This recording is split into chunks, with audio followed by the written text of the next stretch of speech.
Hello my lovelies, good morning from Tennessee, and it's Sunday and it's a beautiful morning as you can see, and I'm at a men's retreat. And because I've been at a men's retreat, today I'm going to talk, as it's Sunday and I'm going to do my Sunday spiritual, today I'm going to talk to you about masculine spirituality, which is a very important, often not very discussed matter. And one of my, there were two people who sort of like tipped me over the edge of getting into the church, becoming a Christian. One was Richard Rohr, who's a Franciscan father.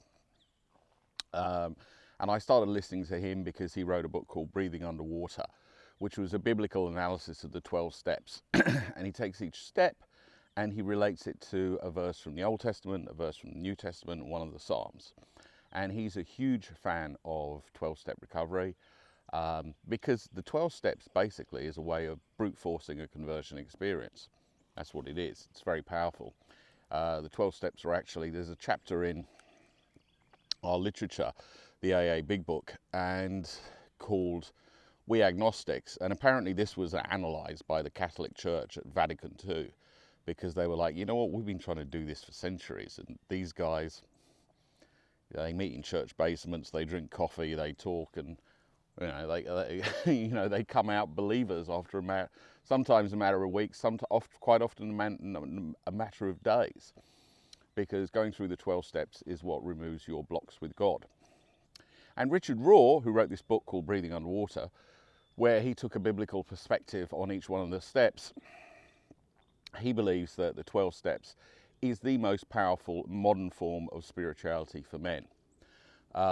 Which isn't necessarily that the 12 steps are so great, but it's actually, according to him, is so many of the problems that we face in this world are down to the fact that we lack initiation.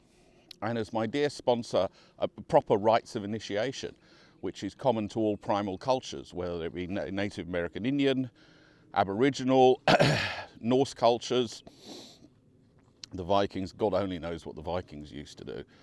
And as my sponsor Scott says, he pretty much said it all went tits up after the Industrial Revolution, because boys didn't spend any time with their fathers or with a company of men. The fathers were absent, the fathers were working in faraway locations, and they were separated from their sons during the day. And men need initiation, it seems. Men need a journey into powerlessness. And the thing about initiation is that, and of course powerlessness and unmanageability is fundamental in our step one. We admitted that we were powerless over pick your poison, and our lives are unmanageable. That's the starting point for the 200 plus 12-step movements that you can find on Wikipedia if you're so inclined to look them up. I'm trying to give you a bit of a view of Nashville while I do this. So, initiation across cultures and across the centuries followed very, very similar pattern. The boy would be taken at adolescence, he would be removed from his mother, and all the women would sort of start screaming and yelling and creating a great big carry-on. He'd be taken into the circle of men, and there'd be much jumping up and down, and they'd cuff him round the head and tell him that he was going to be a man. They'd probably give him something appalling to drink. They'd strip him naked, they'd give him a stick, and they'd send him off into the wilderness. And the poor kid would be out there for a couple of weeks.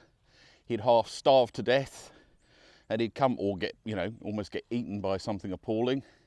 He'd come back, and they'd sort of like, give him a bit of a kicking and cut the end of his dick off, right? And after that, he was a man. And then they'd have a huge party. And you say, okay, so what's that about? Well, it teaches you 5 very important life lessons. One is your life's not about you. Other people count more. It's not about being independent, it's about being interdependent. We all need each other to get on. 2, you're not that important, because you're stripped away from all the accoutrements of your youth, all your status symbols, your relationship with others. You know, you're out there by yourself against the elements. The other thing is you're not in control. Maybe when you were with your mum, you sort of like you had some degree of control over your life, but when you're in the wilderness, no control. Fourth lesson: life is tough. Life is hard. I think that's the first line in A Road Less Travelled by Scott Fitzgerald, or I forget the name of the author, but I should remember it because apparently it is the second most widely read book after the Bible. And the last one is You're Going to Die. And you know, when the kid's alone in the wilderness, there's a very good chance that he might not make it, or at least that's what he thinks. So, you know, these are 5 lessons that men need to learn, and if they don't learn them, they don't grow up, they don't become men. And that's actually, you know, that's what we see in most of our society. You know, we see people who should know better, like Robert De Niro, just acting like an adolescent, like a petulant child.